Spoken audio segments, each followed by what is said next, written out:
Hi friends, welcome to honey cherry blogs. Friends, నాకు చిన్న పాలు దొరికాయి. 1/2 లీటర్ పాలు అనమాట. ఇది 1/2 లీటర్ పాలలో ఫుల్ ఫ్యాట్ మిల్క్ 1/2 లీటర్ కలుపుతాను. ఇంకా వాటర్ ఏం కలపొద్దు. ఫుల్ ఫ్యాట్ మిల్క్ ఒక 1/2 లీటర్ వేస్తాను. 1/2 లీటర్ పాలకి 1/2 లీటర్ మిల్క్. నేను బెల్లంతో చేస్తున్నాను. అందరూ బెల్లంతోనే చేస్తారు. ఇంకెవరైనా హాఫ్ బెల్లం హాఫ్ షుగర్ వాడతారనమాట. నేనైతే బెల్లంతో చేస్తున్నాను. అంటే పిల్లలు కొంచెం తీపి ఎక్కువ తింటారు, నేను కొంచెం తీపి తక్కువ తింటాను కాబట్టి నార్మల్గా చేస్తున్నాను. కొలతలు ఏం కాదు ఫ్రెండ్స్. ఒక 5 టేబుల్ స్పూన్ దాకా బెల్లం వేస్తున్నాను. యాలక్కాయ, మిరియాలు పొడి, ఇది మొత్తం ఇప్పుడు కలిపేసుకొని పాలలో వడకట్టేసుకోవచ్చు.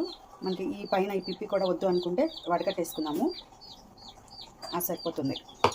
మొత్తం బెల్లము యాలక్కాయలు అన్నీ కలిసేటట్టు చేతితో కలుపుకొని, లేకపోతే గరిటతో కలుపుకోండి. బెల్లం కరిగిపోతే బాగుంటుంది అనమాట, లేకపోతే వాటరీగా వస్తుంది. మనకు మంచి పాలు దొరికాయి కదా, చిక్కటి పాలు, ఫస్ట్ రోజు పాలు అనమాట. అందుకని చెప్పేసి కొంచెం బెల్లాన్ని చిరిమేసి వేసుకున్నాము. నేను కొంచెం బెల్లం కరెక్ట్గా సరిపోతుంది. కుక్ అయ్యేసరికి మనకు బెల్లం స్వీట్ అంత ఎక్కువేం తెలియదు. స్వీట్ ఇంకా కావాలనుకునే వాళ్ళు నేను 5 టేబుల్ స్పూన్స్ బెల్లం దాకా వేసాను. ఇలా వడకట్టేసుకుందాం. ఏమైనా చెత్త ఏమైనా ఉన్న బెల్లంలో ఏమైనా పీసులు కానీ, యాలక్కాయ, మిరియాలు ఏమైనా పైన అలా తగిలినా పిల్లలు ఇష్టంగా తినకపోతే మళ్ళీ చేసినంత వేస్ట్ అయిపోతుంది కదా ఫ్రెండ్స్. అందుకని నేను వడకట్టేస్తున్నాను.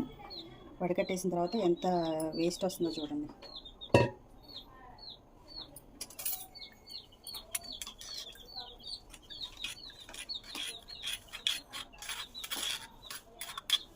వేస్ట్ అంతా రాకోకుండా వడకట్టేసుకోవాలి. కుక్కర్లో వాటర్ పోసుకొని స్టాండ్ పెట్టాను. ఇట్లా పోసుకున్న పాలని ఇలా పెట్టేసేసి గ్యాస్ కట్టు విజిల్ పెట్టకూడదు అనమాట. పెట్టకుండా మనం పెట్టే ఒక హాఫ్ అన్ అవర్ 15 మినిట్స్ ఏమో హైలోను, 15 మినిట్స్ ఏమో లోలో పెట్టుకొని కుక్ చేసుకుందాం.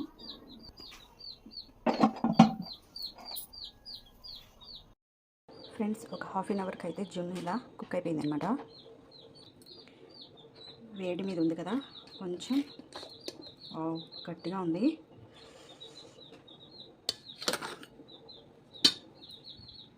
చూసారా ఎంత గట్టిగా ఉందో.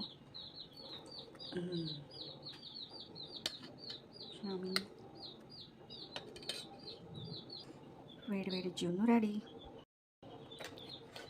వేడి జున్ను అయితే రెడీ అయిపోయింది friends. So please do like, share and subscribe honey cherry blogs.